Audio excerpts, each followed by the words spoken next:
хочет построить. Nerede halkı? Жүйе өзгерсе, Қытайда кетеді, бәрі де кетеді. Қазақстанда Қытайға қарсы наразылық соңғы бірнеше айдағы митингілерде жиі айтылды. Қыркүйекте Нұрсұлтан мен Пекиннің бірлескен экономикалық жобаларына қарсы шерулер бірнеше қалада өтті. Наразылар Қазақстанда Қытайдың 55 зауытын салуға қарсылық білдірді. Если мы осуществим эти 55 предприятий, это будет большая выгода для Казахстана. И тысячи людей получат работу. Билік екі ел бірлесіп салатын кәсіпорындар жоғары технологиямен жабдықталады, әрі 20 мың жұмыс орны ашылады дейді.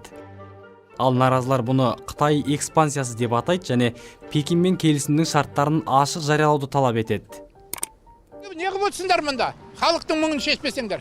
Қашанғы халық шыдайды, енді өздерің итермелеп отырсыңдар ғой. Тоқаев мырзадан печатный қолымен қағаз 55 завод кірмейді Қазақстанға деген бізге қағаз берсін болды.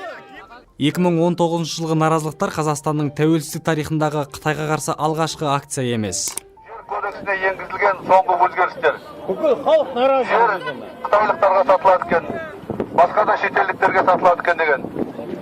100 миллионы қазіргі таңда жалға беріліп отыр.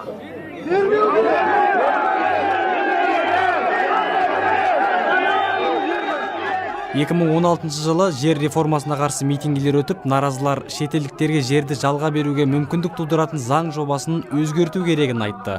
Жерді Қытай азаматтары да иеленуі мүмкін, бұл қауіпті деді. Наразылықтардан кейін билік жер заңының даулы баптарына уақытша мораторий жариялады. 2010 жылы оппозицияның Қазақстанның қытайлануы деген атпен митингісі өтті.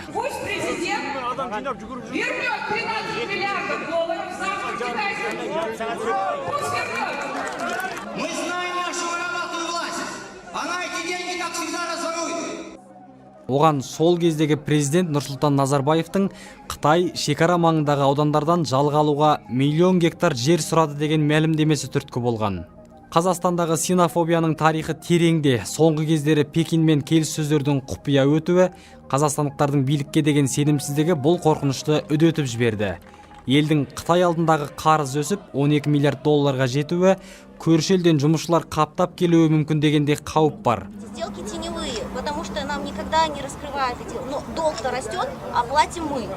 И плюс еще ко всему, примером является то, во что свою экологию своей страны превратил сам Китай.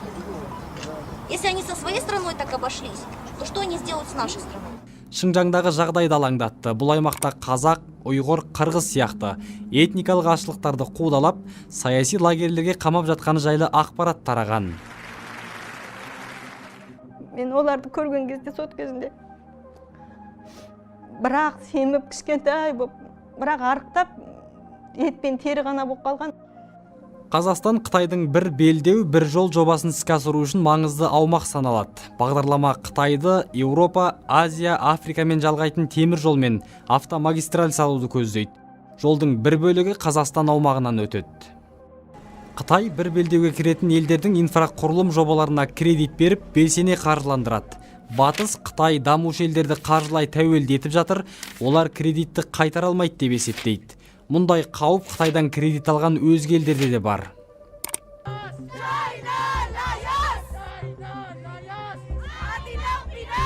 Айта кету керек, бір белдеу идеясын Қытай басшылығы алғаш рет Қазақстанда мәлімдеген. Ол туралы Си Цзиньпин 2013 жылы Назарбаев университетінде сөйлеген сөзінде айтқан.